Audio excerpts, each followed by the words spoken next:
کہ نبی کریم صلی اللہ علیہ وسلم نے ایک بات ارشاد فرمائی جی جو میں اکثر یہ حدیث نقل کرتا ہوں اور جی کوشش کرتا ہوں لوگوں تک تنویہ ہو جائے، جی اور شاید نبی پاک صلی اللہ علیہ وسلم کی یہ بات ہی ہمارے دلوں پر اثر کرتا ہے کہ آپ نے فرمایا کہ میں اپنی امت کے ان لوگوں کو جانتا ہوں، جی مسلم شریف کی حدیث ہے، جی میں ان لوگوں کو جانتا ہوں کہ جو اعمال اتنے اچھے لے کے آئیں گے قیامت والے دن کہ وہ پہاڑوں کی طرح، یعنی پہاڑوں کی چوٹیوں کی طرح، اتنے اونچے اونچے پہاڑوں کی طرح.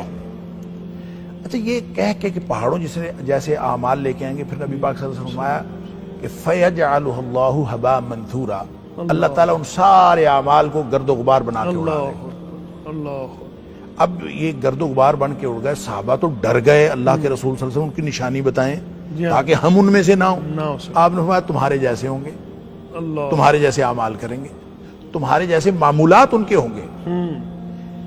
فرق صرف یہ ہے کہ اذا خلو بمحارم اللہ، جب وہ تنہائیوں میں ہوں گے، اللہ اکبر، تو انتہکوہا، جب وہ تنہائیوں میں اللہ کی حرمتوں کو پامال کریں گے، جب بھی کبھی ان کا تنہائیوں میں موقع ملے گا تو اللہ کی حرمتوں کو پامال کریں گے. تو اصل بے حیائی جو ہے اس سے بچنا ہے تو خلوتیں پاکیزہ کرنی پڑیں گی، تنہائیاں پاکیزہ کرنی پڑیں گی.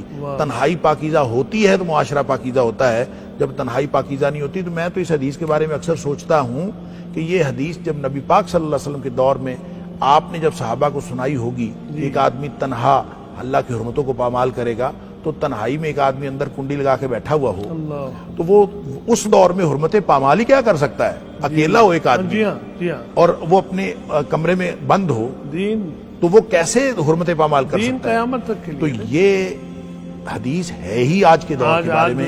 آج ہمارے ہاتھ میں پوری دنیا ہے اور آج جو حرمتیں پامال کرنا چاہے وہ بیٹھا حرمتیں پامال کر رہا ہے. تو اللہ تعالی ہمیں ہر طرح کی بے حیائی سے بچائے.